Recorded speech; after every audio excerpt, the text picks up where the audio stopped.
Hello मेरे भाई, सभी को नमस्ते। सभी के हो चुके होंगे एग्जाम। अब आपको ये बात लगातार कहीं ना कहीं परेशान इस बात से होगी कि यार कट ऑफ कितनी जाएगी, क्या मैं रनिंग करूं या ना करूं। तो मेरे भाई आप वीडियो के लास्ट तक बने रहिएगा। आपकी ये सारे डाउट्स क्लियर हो जाएंगे कि आपके अगर इतने नंबर हैं तो आपको तैयारी करना चाहिए फिजिकल की या नहीं करनी चाहिए। तो पहले बात तो भाई धन्यवाद दे दीजिए सरकार को, क्योंकि सरकार ने सकुशल आपकी परीक्षा कराई। क्योंकि भाई 48 लाख लगभग लोग थे, 48 लाख फार्म पड़े थे, तो उनका अरेंजमेंट करना और उनका जो है सारा जो है सबका अच्छे तरीके से एग्जाम कंडक्ट करवाना बहुत बड़ी बात होती है। इतना तो भाई जनसंख्या किसी की, अन्य कई सारे देश हैं जिनकी इतनी जनसंख्या भी नहीं है। तो 34 लाख लोगों ने भाई परीक्षा दिया है।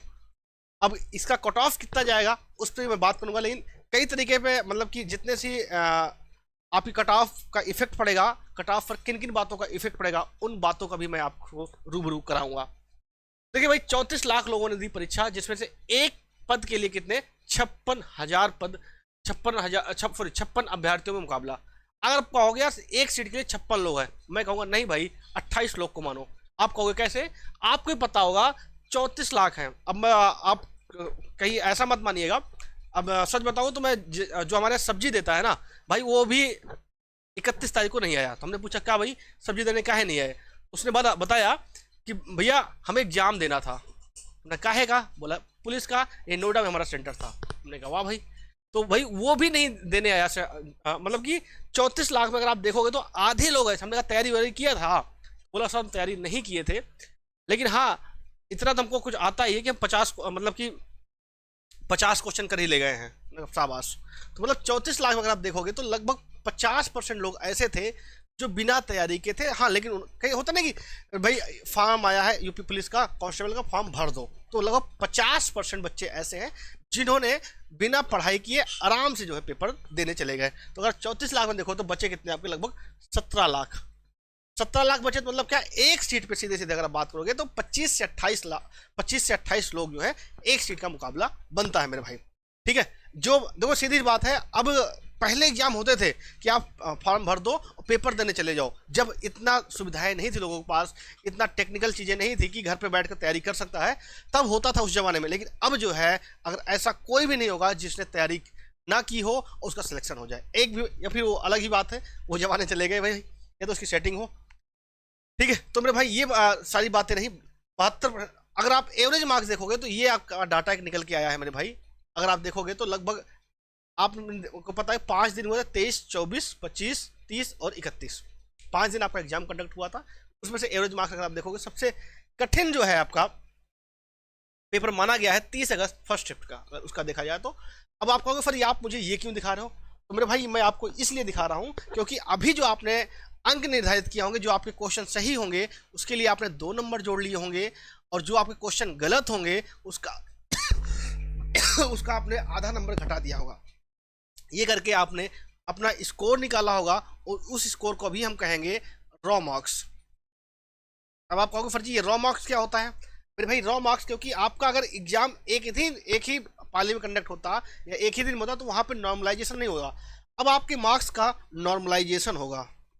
अब आप कहोगे ये सर पंगा क्या है, ज़्यादा दिमाग मत लगाओ, जिस दिन रिजल्ट आएगा सीधे ही आपको नॉर्मलाइज होके पता चलेगा। अब आप कहोगे नॉर्मलाइजेशन किस बेस पे, तो मेरे भाई आप कहोगे एक ही एग्जाम है भैया, कैसे डिसाइड करोगे कौन सी पाली का जो है पेपर कठिन था, कौन सी पाली का पेपर जो है इजी था। तो वो इसी बेस पे होगा, वो एवरेज मार्क्स निकालेगा।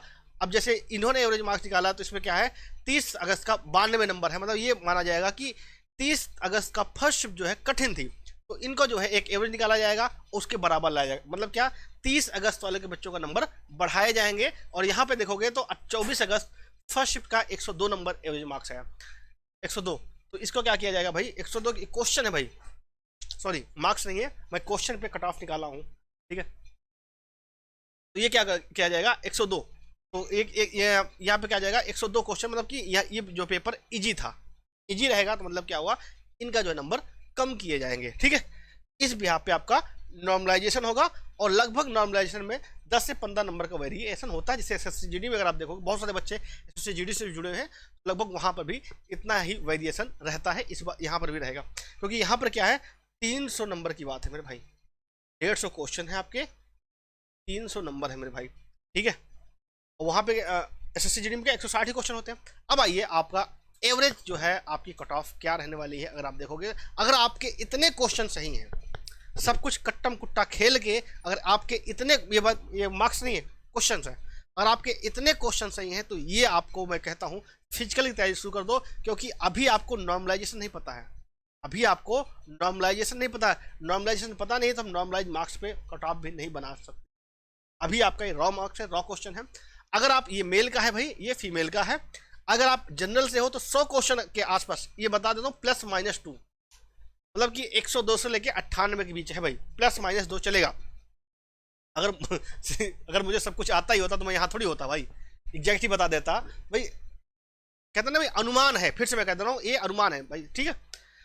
अगर जनरल के लिए है 100 नंबर, ओबीसी का 98, एससी का 86, एसटी का आपका 75 रहेगा, और ईडब्ल्यूएस जिसकी कट ऑफ ओबीसी से कम रहेगी 95 के आसपास पहुंचेगी।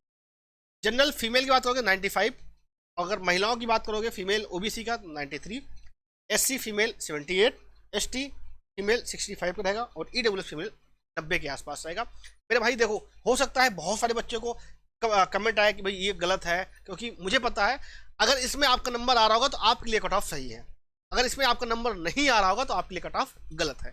ये अधिकतर ये होता है जब क्योंकि हमें वही चीजें अच्छी लगती हैं जो हमारे लिए अच्छी होती हैं, ठीक है।